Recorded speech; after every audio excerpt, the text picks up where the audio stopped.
The curl-up is the only test option used to measure abdominal strength and endurance in the FitnessGram. The goal of the curl-up is to complete as many curl-ups as possible, up to a maximum of 75, and to do so at a set cadence or pace.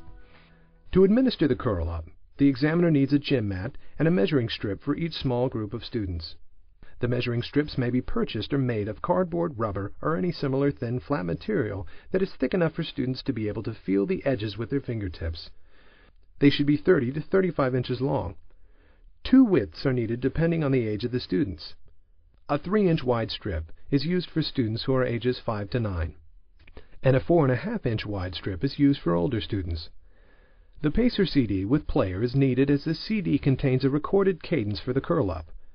Examiners may also choose to call the cadence. The pace is 1 curl-up every 3 seconds. The examiner also needs copies of score recording sheets. The examiner will organize the students into small groups for the curl-up. The size and number of groups will depend on the number of students the examiner can accurately monitor and record the scores. Before the day of the test, students should be provided with opportunities to practice the curl-up. These practice opportunities should include the use of the cadence CD. The warm-up is important to performance on the curl-up. Remember, the goals of the warm-up are to prepare the body for the activity, improve performance, and reduce injuries. Prior to the beginning of the curl-up, the examiner needs to ensure that each student has a partner. One student will perform the curl-up, while the partner will help the examiner watch for form breaks. The student performing the test lies with his back to the mat and face looking up.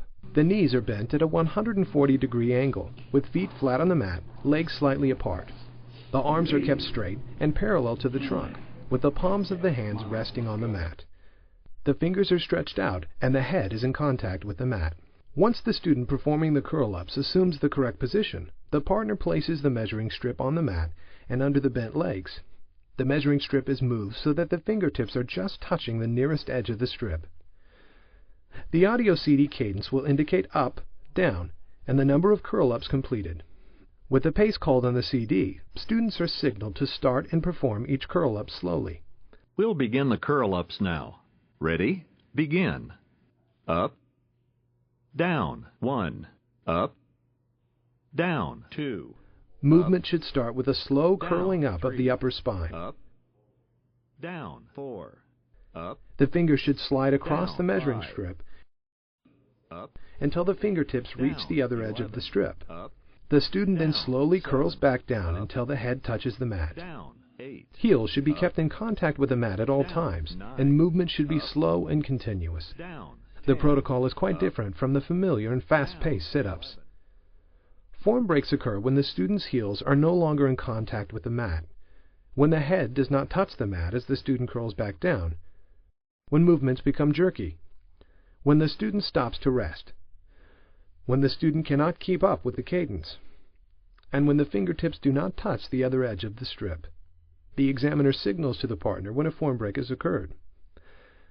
The student is stopped when the second form break occurs, when the student can no longer continue, or when the student completes the limit of 75 curl-ups.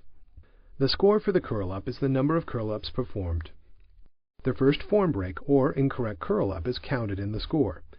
It is important for the examiner to apply this scoring procedure consistently across all students. The examiner records this score as students complete the test.